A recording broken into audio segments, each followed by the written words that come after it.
Good evening, everybody, and a very warm welcome to this Art History Festival event. My name is Michael White. I'm a trustee of the Association for Art History and a professor at the University of York, where I specialise in modern art and architecture. It gives me enormous pleasure to introduce this evening's speaker, Sundaram Tagore. Sundaram is a Calcutta-born Oxford-educated art historian, gallerist, and award-winning filmmaker. He opened his gallery in 2000 with a mission to show that some of the best and most meaningful art was being created by artists deeply engaged in cross-cultural explorations, challenging the prevailing narrative in New York at the time that Western men were making the most collectible art. He assembled a global roster of artists who crossed cultural and national boundaries, synthesizing Western visual language with forms, techniques, and philosophies from Asia, the subcontinent, and the Middle East. Before opening his gallery, Sundaram was a director at Pace Wildenstein and has also advised and worked with many international organizations, including the National Gallery of Modern Art in New Delhi, the Metropolitan Museum of Art, and Museum of Modern Art in New York, and the United Nations. He's curated numerous exhibitions and written extensively for publications such as Art News, Art in America, and Art India.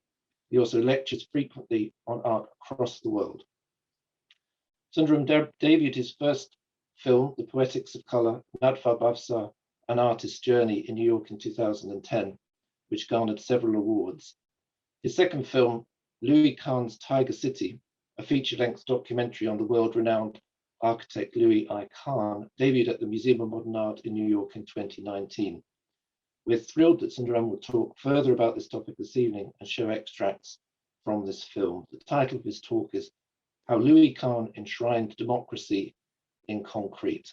So I'm going to hand over now. Absolutely delighted that we're going to hear from Sundaram next. Good evening, and thank you so much for that kind and generous introduction, Michael. Greatly appreciate it. I'm delighted to talk about Louis Kahn and his parliamentary complex, Sher-e-Bangla Nagar, or the city of the Tiger of Bengal in Dhaka, Bangladesh. Essentially, this building and this complex is his masterpiece or magnum opus. And I will be able to show you some film clips and you'll see what I mean by that. So Louis Kahn, an Estonian-born American architect, started the project in 1963. And it was finished in 1985 after his death. So at the time of his death, he was considered he was considered the modern sort of architectural master. And he defied, in many ways, he defied the trendy glass and steel architecture that we see all around us. What he called is the architecture of silence and light. The principal structure in this complex happens to be the octagonal shaped concrete structure that you will see in the film shortly, and surrounded by a lake, and then all around it is a ring of brick buildings. And the concrete structures had every 5 feet inlay of marble, and that is bringing in association with Mughal architecture. And I think the concrete was an homage to Le Corbusier, because he really deeply admired Le Corbusier. In fact, he said once, I live in a beautiful city called Le Corbusier. And he also went to Chandigarh in Punjab, the capital of Punjab, which was being designed by Le Corbusier at that point. And so there was a response, a dialogue going on between the two. So when you look at this, this complex, it's a huge piece of land, really massive, 2,000 acres of land, which is equivalent to the size of 2.5 the size of Central Park. And Kahn's building, what he's done is he's created the huge cutouts in these buildings. And they're kind of large enough that doesn't block the view from inside the building, but he had created an extra skin and created these cutouts so that the light would be deflected when it poured into the building, and it'd be diffused with or pervaded with this kind of soft hue, soft light. And that's what he wanted to create was architecture of silence and light.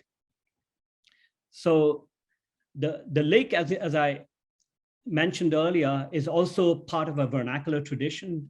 All homes in Bangladesh is surrounded by a small pond, and on top of the pond, they create a kind of mound, and top of the mound they build. So he was responding to a vernacular architecture to a certain extent. But his deep love was for Roman architecture, and particularly he loved the Pantheon. And he loved what he said. He wanted to create architecture of great gravity, weight, and really masonry architecture. And it's a real shift from the kind of architecture that was being created at that time, the corporate architecture of glass and steel. And by doing that, he became a precursor to postmodernism. And so the shift took place. And so Kahn really, because his love for masonry architecture and some of these ideas that he was dealing with, whether you're looking at Roman architecture or Greek architecture, particularly Roman architecture, brick architecture, and these kind of played out in his design when he was designing for Bangladesh, and in those days it was East Pakistan, and also for Ahmedabad in India, where he designed an Institute of Management, a university campus. And we'll get to see some of these images. I pulled out clips for you from Bangladesh and from India. So Bangladesh presented Kahn with a unique challenges and opportunities.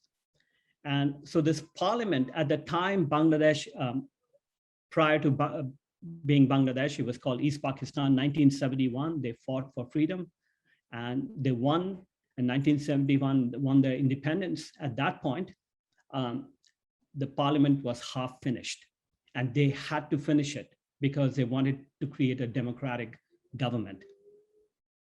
And that became the great aspiration for the Bangladeshi people in concrete, and Louis Kahn was able to give shape to those ideas.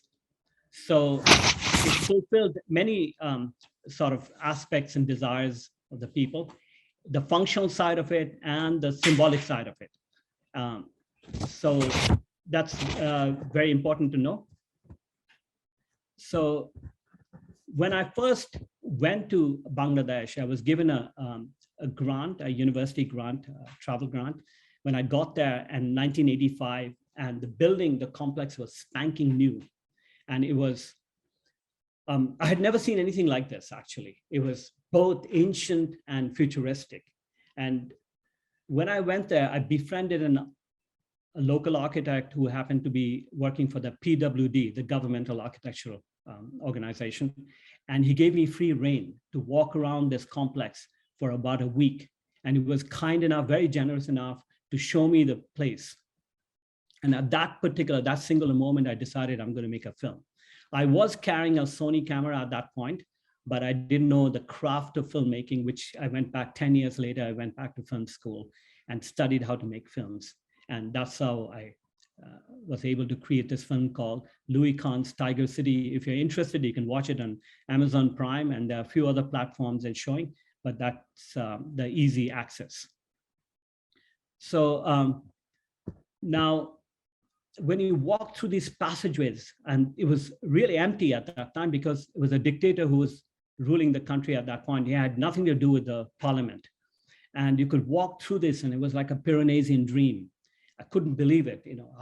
And this Roman association that I was talking about, the brick buildings surrounding it, and the lake, and it was, you were transported to another world both highly aestheticized and yet functional. And that's the genius of Kahns. And so at the time he was designing Bangladesh, he was also creating Exeter Library in New Hampshire. He was creating the Salk Institute in La Jolla, California. He was involved with Indiana, Fort Wayne, Indiana, the Art Center. He was building the British Museum, British Art Museum at the Yale University called Paul Mellon Center, and several other buildings, you know, in Rochester and so on. So it was truly, for him, as a golden age. for Louis Kahn.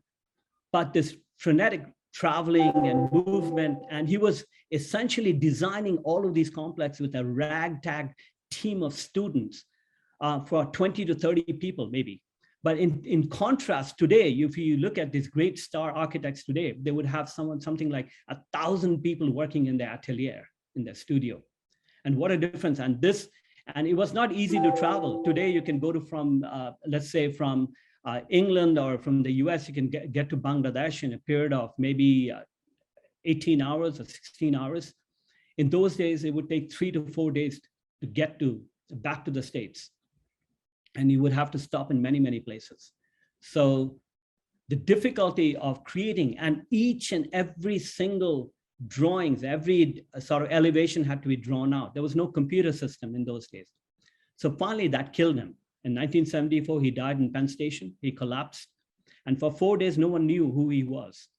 Who was this individual lying there? And the 4th day, it was splashed in New York Times, front page. One of the world's greatest architects died in Penn Station. And he had come back from India. And India was his first beginning of his subcontinental journey. And you'll see, I'll show that clip. In 1961, he got involved with designing that building. And in 1974, he died in Penn Station. So that's a synoptic kind of a presentation of Louis Kahn's parliamentary complex. We'll get deeper into it by looking at the film, and hopefully you'll enjoy it. And then we'll have, if we have time, we'll have some Q&A. So Kara, can we show the film, start the film?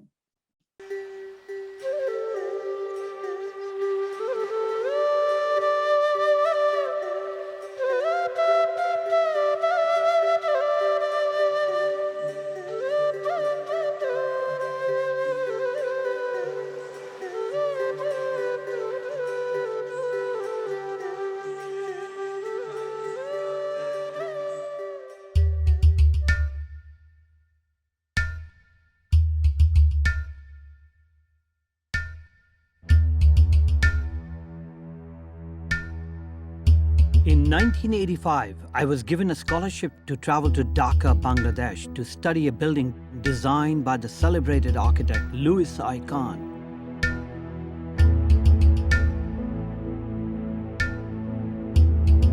From the time it was designed and built, Kahn's famous parliamentary complex, Sher-e-Bangla Nagar, or the Tiger City, was the beating heart of this newly formed democratic nation. When I saw the complex for the first time, I was unprepared for the raw emotional power and poetic beauty of these buildings. As a romantic 24-year-old graduate student, I was intoxicated by the wondrous form Kahn had conjured for the beleaguered people of Bangladesh.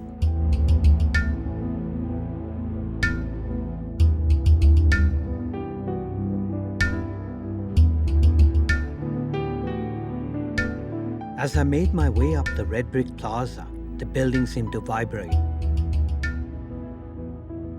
I remember breathlessly staring at the Mughal-style cutouts under the intense tropical light. The buildings were just as the critics had described, giant toys dropped from the sky. I had never seen anything like it. I was pretty sure nothing like it existed. The buildings looked futuristic and ancient at the same time. The complex seemed to hover a mysterious universe that looked like it had erupted only moments before from the barren rice field. Yet it also looked firmly rooted, as if it had been there from the beginning of time.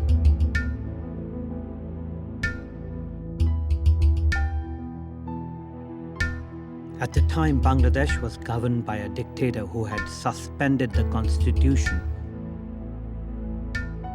The corridors, parliament chambers, and assembly halls were empty, a constant reminder that democracy was frozen. I walked through these desolate passageways, awed by the forms that Kahn had created. It was a Pyrenean dream with connecting bridges and brick walls that soared like ancient ruins. Light slashed through the clear story, softening the great expanses of concrete. From that singular moment, Kahn's Tiger City became my near obsession. Architecture, according to Kahn, should have great weight, gravity, mass, and monumentality. Kahn loved to call it architecture of silence and light. And the movement of silence to light, light to silence.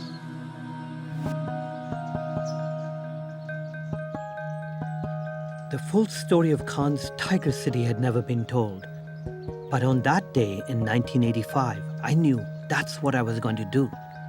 I wanted to travel in Kahn's footsteps, to see what he saw, experience what he experienced, learn what he had learned, in order to understand how this American architect came to South Asia to build his masterpiece. What experiences had given him the ability to understand a culture so different from his own?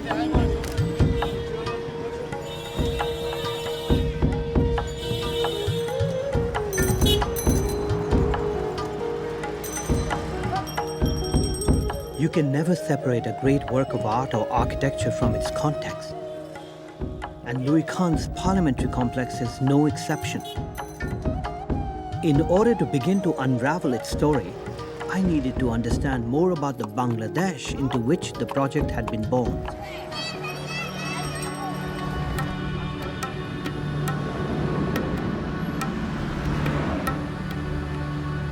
I start my journey in Calcutta, where my own family roots originate.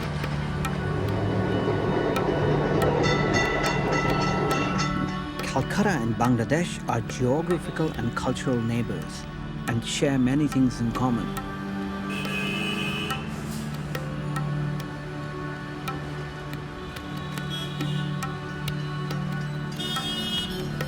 This part of the world was formerly known as Bengal, and it has a turbulent and storied history.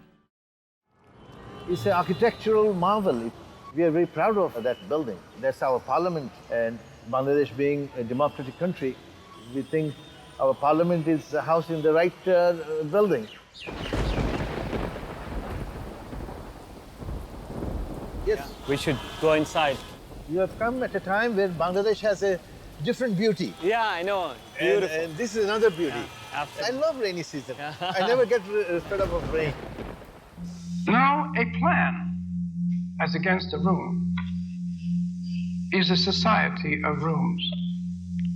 The rooms must talk to each other. How much the plan, the society of rooms talking to rooms, can become alive if you make that which is a good place to live in, a good place to sleep in, a good place to study in.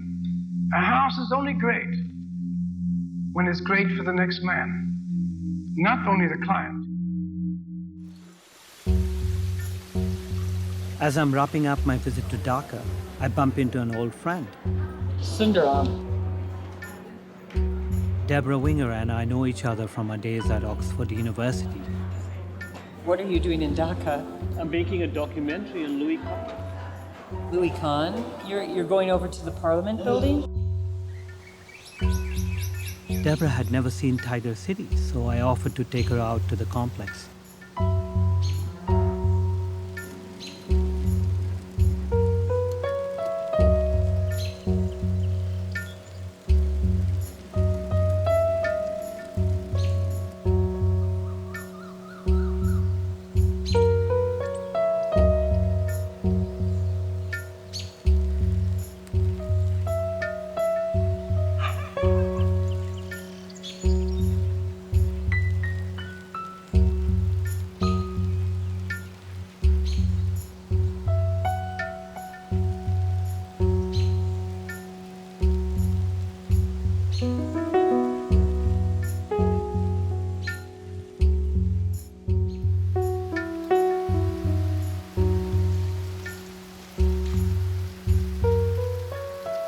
Welcome to Bangladesh Parliament. Thank you. Thank you, thank you. Today Parliament is closed, so you can take shots today, and again you can come. We love to. I'd love to come back here many times. Maybe after monsoon season. I mean, I just keep saying this, but it's dark outside today. So that's sort of magic. It seems lighter in here than it did outside. It's like spiritual light, divine light. And that's what it's supposed to represent from the pantheon, light from outside. So I have a question, I guess, that brings me here. It's always the same question for me. How does a person use their light? Their own light, the light that's given to them. And sometimes you can find the light in the nature of a place, and sometimes you have to make a path. It's very interesting if you see these joints. As a modern architect, you couldn't create decoration. So these joints, these corner joints, they became the decoration. And so that's why he had these ribs placed in the marble. So contrast between concrete and marble. If you're dealing with concrete, you must know the order of concrete. You must know its nature, what concrete really strives to be. Concrete wants to be really granite, but can't quite manage. And the reinforcing rods in it are a play of marvelous secret worker that makes this so-called molten stone appear as marvelously capable. You got to put it into absolute glory. And that is the only position that it deserves. The Parliamentary complex and its distinct architectural planning includes arcades, colonnades, terraces, gardens, and lakes where geometry reigns supreme. Surrounded by the lingering presence of Louis Kahn, I walk everywhere, soaking in the architectural forms that he created.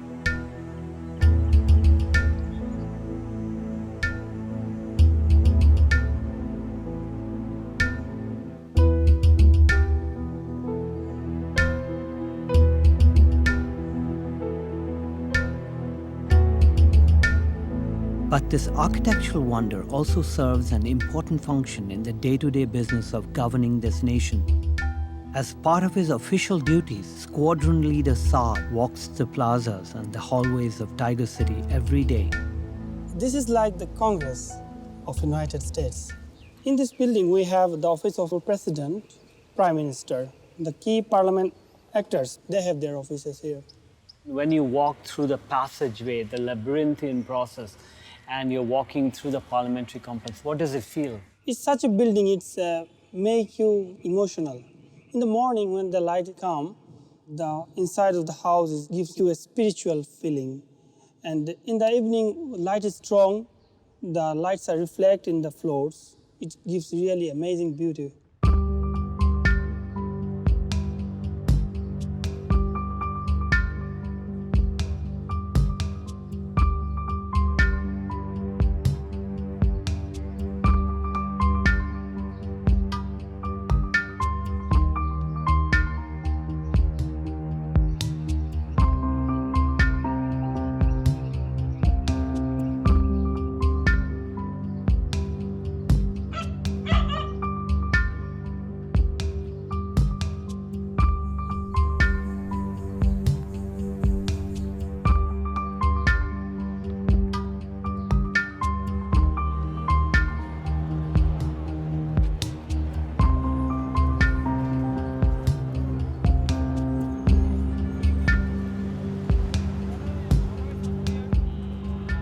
How did Louis Kahn build such a daringly modern and monumental building in this culturally rich but economically shattered country? How had an Estonian-born American who was known as an architect's architect managed to win such a high-profile commission nearly 10,000 miles from his home in Philadelphia? What force of will enabled him to build a capital city on the tabula rasa of the rice fields of Bangladesh? I think this is the final one, and then it shifts to Ahmedabad Institute of Management, where you will see me conversing with Bal Krishna Doshi, who recently won the Pritzker Prize and he was a good friend of both. He worked for Le Corbusier as well as Louis Kahn, and he was a good friend of Kahn's, and he'll reveal something important for us. Chandigarh was the first planned city in post-independent India. The master plan of the city was designed by the legendary Swiss-French architect Le Corbusier. It was a period in the subcontinental history where feverish city-building activities were taking shape. And Louis Kahn looked up to Le Corbusier and visited Chandigarh to see the new city being built.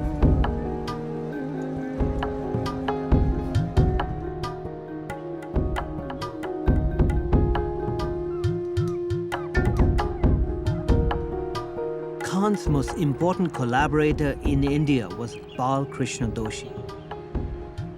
Doshi spent many years supervising projects in India for Corbusier and then later for Louis Kahn for his project in Ahmedabad. When Corbusier passed away, Kahn mentioned that every time I did some work, I thought Corbusier would look at it somewhere, this work, and he might think about me.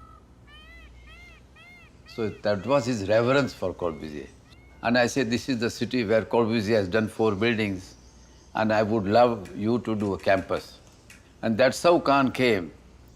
He said, he wrote somewhere that, that I live in a beautiful city called Le Corbusier. No, he was always very philosophical, you know, very enigmatic very often. So then I took him to the clients. I told Lou, I said, there are some problems.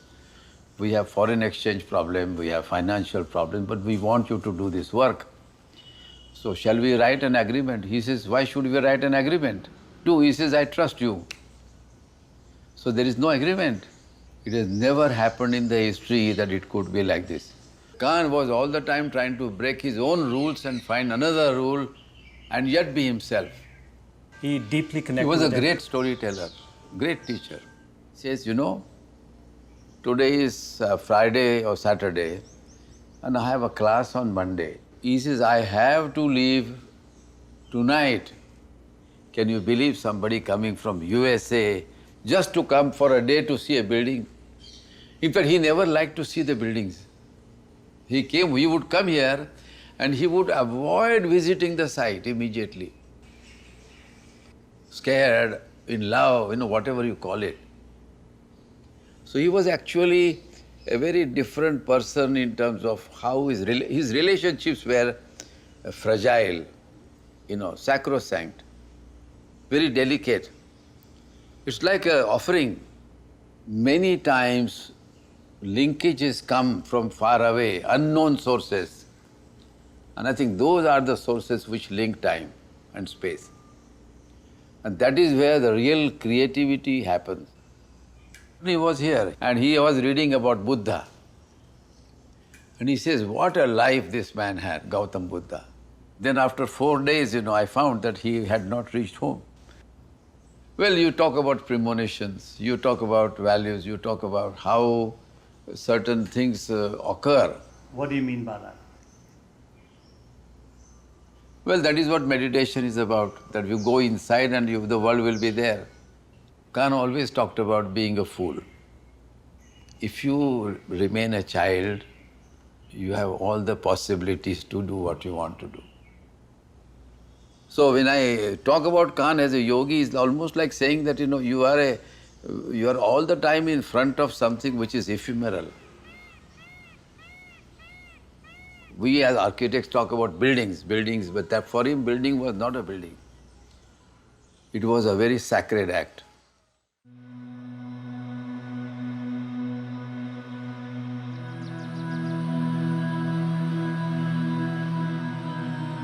Doshi takes me on a tour of the buildings for the Ahmedabad Institute of Management, which Kahn designed in 1963. This is where his subcontinental journey begins.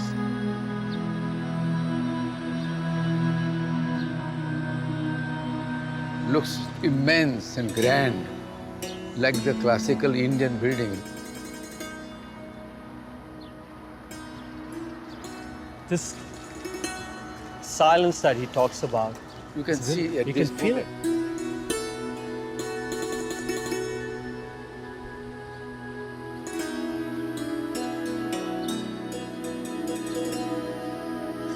it. It's got real gravity. I mean, it's the weight is there, and you feel. I mean, when he said, "I love the Pantheon," it has a kind of resonance. Yes. Also, if you look at it, the openings are very few on the walls. Yeah, why is that? Well, because you don't want to see everything here. This plaza is important, so they accentuate only certain entries.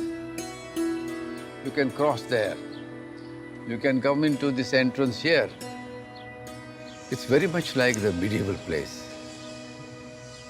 This is Kahn's great public building of a scale which you can't talk about, the treasury of spaces and places. And here you'll find that treasure.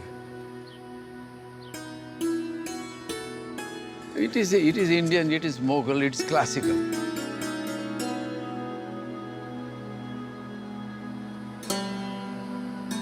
It was in '62 we started.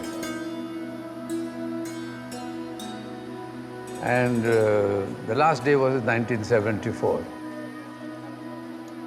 12 years is coming here, looking at India, looking at people, looking at the culture, looking at the warmth of the people and learning about how things can happen.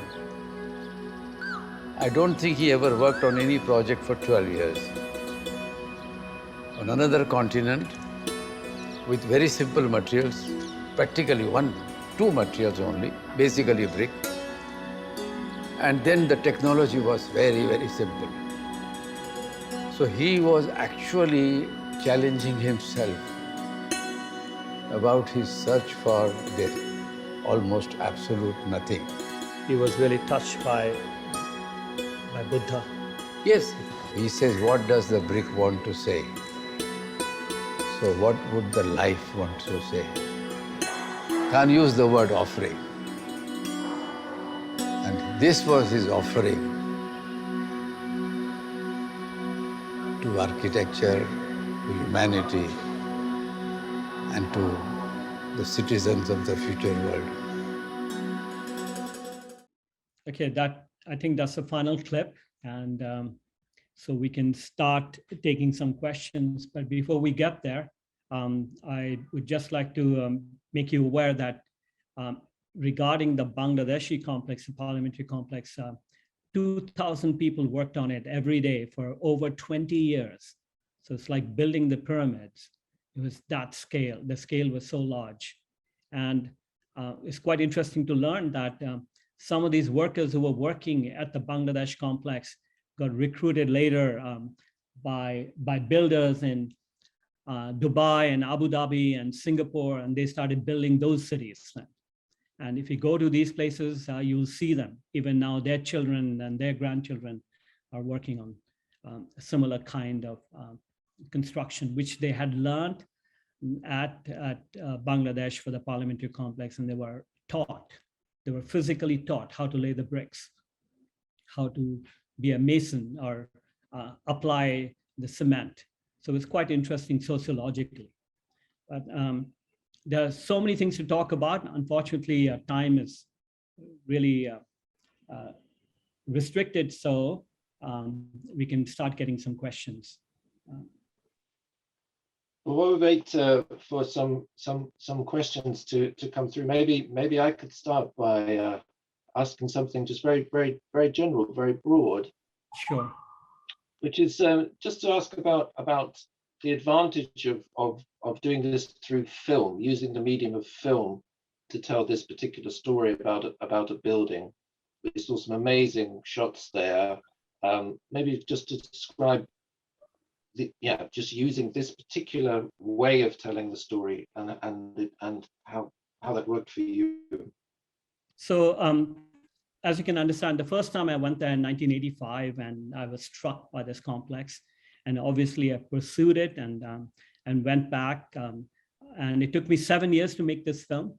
And if I'm not wrong, I was the first one to take a drone to South Asia to make that film. So we had to bring in some folks from Germany to fly these drones so that it would be, we could film it from that height, you know. So I knew I wanted the film to be very visually driven.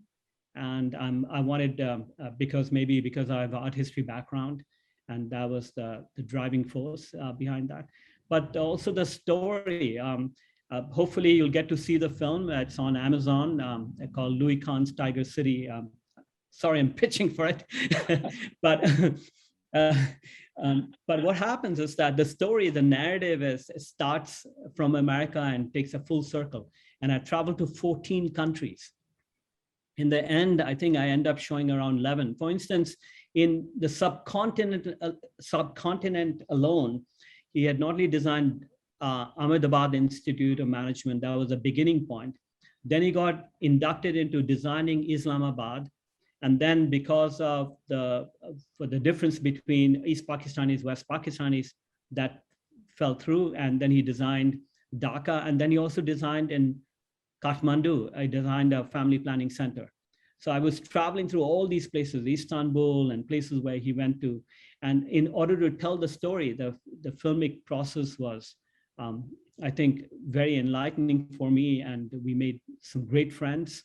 But I traveled to Germany, for instance, Vitra, the design museum, and there was a Louis Kahn exhibition. So it was very revealing, you know. And he spent a lot of time in Europe, and particularly the American Academy where he was living, and he was traveling, looking at Roman architecture. He was deconstructing them and mentally breaking it apart. And some of these things he applied to Bangladesh and to India. Great. We've got a question here from Bibi that sort of follows on very nicely from that. It's just asking, what was your favorite part of making the film? Which bit did you actually enjoy the most? The favorite part was, of course, you get to meet interesting people, but the travel was really the favorite part, that you go to all these locations and you're going with a team and you're kind of surrounded by. So that was very, very engaging. But for instance, when I had a conversation with Deborah Winger, and she had done some work in Bengal with a hospital, eye hospital, and she was very familiar with that place. And when I said, will you go with me to the Parliament and to direct an Academy Award-winning sort of actress, it was nerve-wracking. It really was. And she said, I'm not acting here. So I was happy about that.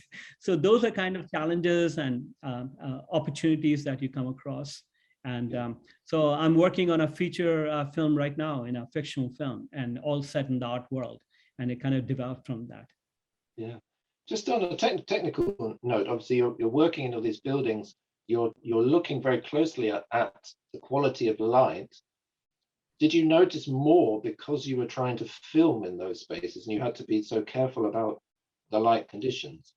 Yeah, you're absolutely right. It's a very important question, sir, because Louis Kahn is known for that, creating this kind of very soft, when you walk through Kimball Art Museum, for instance, or the British Art Museum in Yale University, and like in Bangladesh or in Ahmedabad Institute, particularly in these museum settings, you know, and the Bangladesh complex, you're floating through that place. It's unbelievable. The light is so soft, and yet it's so bright enough that you can see everything clearly.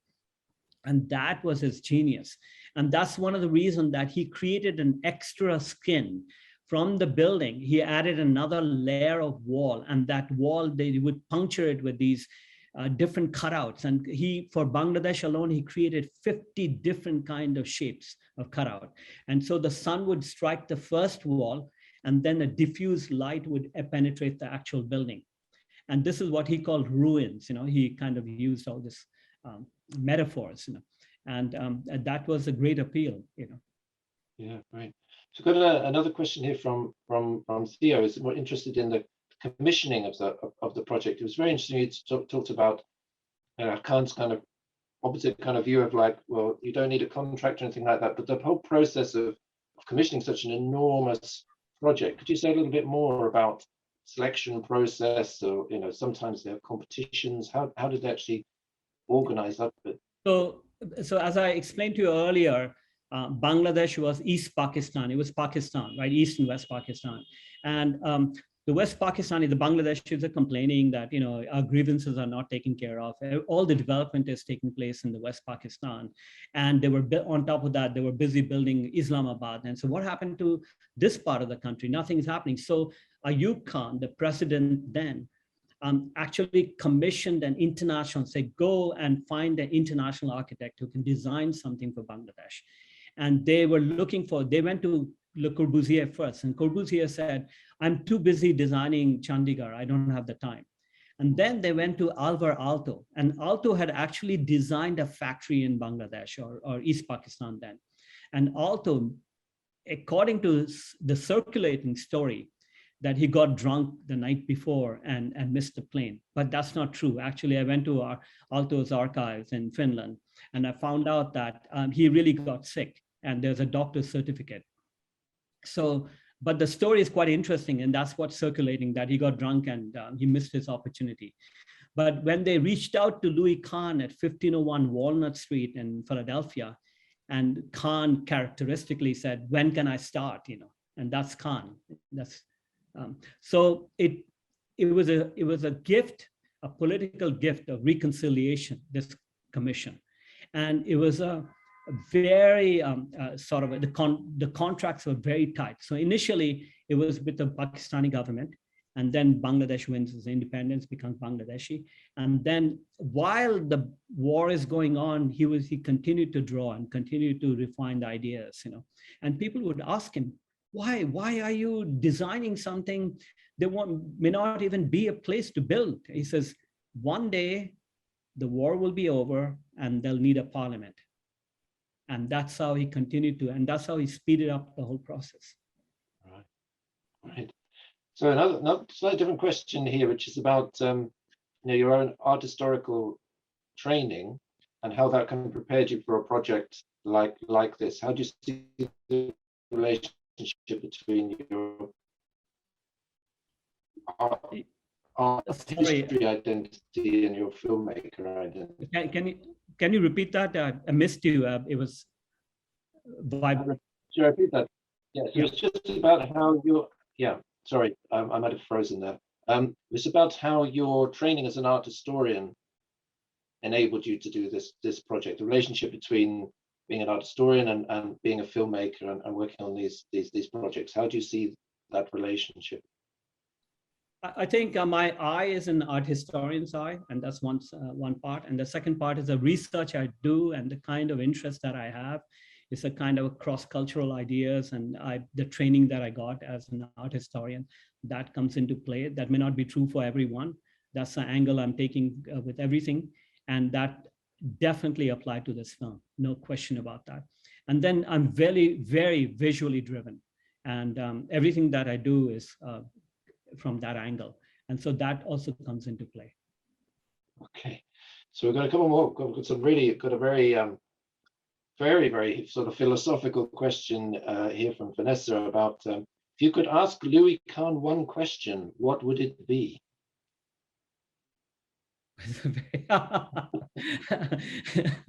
It's you know, Louis Kahn lived for architecture, and for him, he lived and he died for architecture. So put it that way. And he literally died in Penn Station while coming back after looking at it. And for him, architecture was religion. Nothing else mattered to him. And he had designed for Islamic country, he had designed for Unitarian church, he designed for Jewish a sort of synagogue, he was designing just about every religion you can imagine. So what I'm trying to say, it was truly ecumenical, and then ecumenical in that context. And he was very comfortable with living with people across, it didn't matter where they came from. He didn't see colors, he did not see distinction in terms of race and gender. It was unique in that way. And I've had many conversations with that.